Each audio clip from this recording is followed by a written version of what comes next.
ගත්තා. හරි ඒ ගත්ත කාඩ් එක ටිකක් ලොකුවට කට්ටියට පෙන් සයින් එකක් දාමු.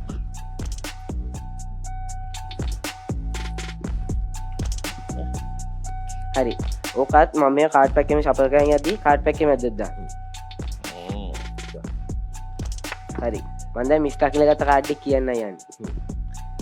මම මේ කාඩ් ටික මෙහෙම තියාගන්නවා. අපේ තාත්තා මට පොඩි බොක්ස් එකක් දුන්නා. අමාරුවෙන්ම පාවිච්චි කරන්න කියලා. තාත්තා ඔක්කොම මාට කියලා දීලා සූදානම් කරලා එවලා තියෙනවා.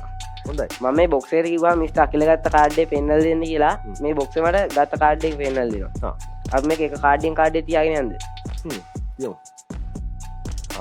ප්‍රචාරයක් නැහැ නේ. ඒක නෙමෙයි වෙන්නේ. ප්‍රචාරේ මොන වගේද? සද්දයක් එනවා ටොන් ටොන්. මිස්ටර් අකිල ගත්ත කාඩ් එක කියන්න පුළුවන්. ඒකෙත් නැහැ නේ. ඒකෙත් නැහැ. ඒකත් නෙමෙයි වෙන්නේ. මැජික් වැරදිද දාන්න. ඒක තමයි. ඒක තමයි. සද්දයක් ආවා. සද්දයක් ආවා. මොකද්ද කිව්වේ? නැද්ද? නෑ. ඒක තමයි මම බලන්න. අපෝ අපෝ. අපි ආයෙත් දිලා බලමු. මේක තමයි අකිල ගත්ත කාඩ් එක. අන්න බොක්ස් එක මට කිව්වා ගත්ත කාඩ් එක මොකක්ද කියලා. අපි බලමු. වාහ්.